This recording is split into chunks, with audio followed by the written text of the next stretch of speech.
The spiral fusilli, the quilt penne, the twisted macaroni. Think Italian food, think pasta, and think how well they design. Not surprising really, because Italy is synonymous with style, with flamboyance.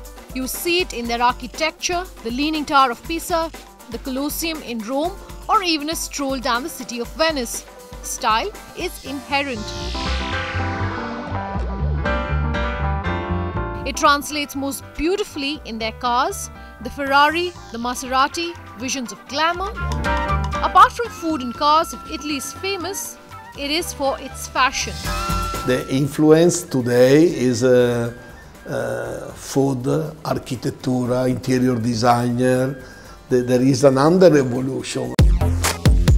Home to eminent fashion designers like Armani, Dolce & Gabbana, Versace and Gucci, the roots of Italian fashion go way back to the 14th century, when appearance played a key role among affluent Florentines who often invested huge proportions of their fortune on clothing. Italian merchant traveller Marco Polo was largely responsible for bringing silk textiles to the country. He traveling around the world. He arrived in India. He sell the fabric from Venice. He buy. I think the Italian businessmen traveling, they see, they have approach, they have a contact, they receive a lot input. I think is in our DNA. But it was not until the post-war years of the 20th century that Italy's international fashion industry came into its own. Ultimately, it was Hollywood that fully propelled Italian style onto the global stage. Audrey Hepburn's love for Ferragamo shoes, Richard Gere's fetish for Armani suits. If we look at the Facebook fan bases of 3 of the major Italian luxury fashion brands, India pops up amongst the largest fan bases. And last year, Italian luxury house Bulgari also made a comeback in the Indian market. A strong growth factor for Bulgari, as much as for the other global players, is the evolution of the Indian society. The number of big cities in India where you have a strong accumulation of wealth and of discretionary purchasing power. We have been investing a lot of money to import from Italy the best materials so that the boutique looks the best and the most luxurious of them all. We are starting to invest heavily in India. This will be for the long term. When it comes to men's fashion in Italy, you'll spot silk-lined suits, immaculately tailored, cut close to the body and carefully accessorized with soft leather belts. Italian men pride themselves on the sharp sense of dressing. In Italy, we work in the tailoring. There is tailoring in casual, in sportswear. Speaking of casual wear, denim is a hot favorite in Italy, and Guss's new autumn-winter collection has a new range of jeans, shirts and jackets. In the 1970s, the denim was fixed. It was very heavy. Now we produce denim, and we produce denim with spandex, very comfortable, very light. For us, denim is a fabric. Among watches, while the Swiss rule, a brand like Panerai also holds its own, oozing luxury and that distinct Italian swagger. But the Panerai is special because it's different, first of all. It's different than other watches. It's different for the design, it's different for its history. It's different for its origin because it's an Italian watch.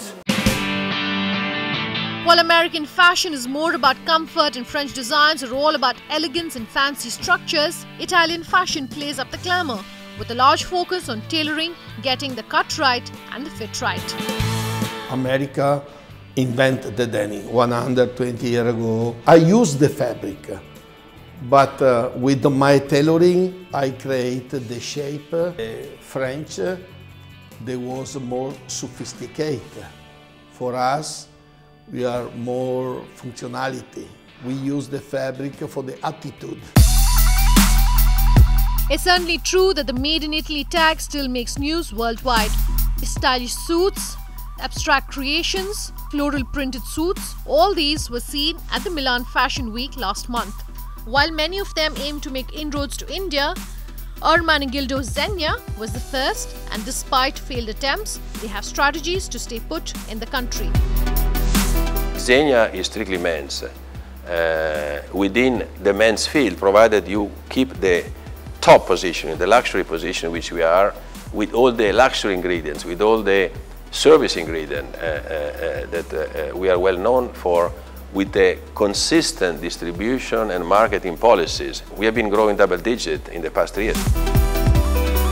Clearly, making a lasting impression is fundamental to the Italian image.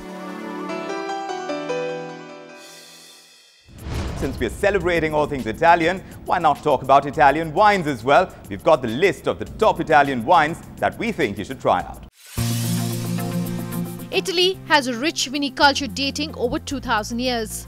Known for its huge diversity in terms of grape varieties and wine styles, Italy produces 51.5 million hectoliters of wine per year. And Italian wines are topping the charts in the world wine market. With a 36% market share, Italian wines are ranked number 1, followed by French and Spanish wines. Italian wine is the most widely exported wine in the world, with Germany, Great Britain and the United States being the main importers. Italy's claim to fame, the SANGIOVESE, which has fresh, fruity flavors of strawberry, also readily takes on oaky, even tarry flavors when aged in casks. Brunello di Montalcino, this dense, robust red wine, is amongst the most sought-after wines in the world. Often presented alone, the Brunello is aged in large oak casks and transfers a little oak flavor, leaving a lingering vanilla aroma.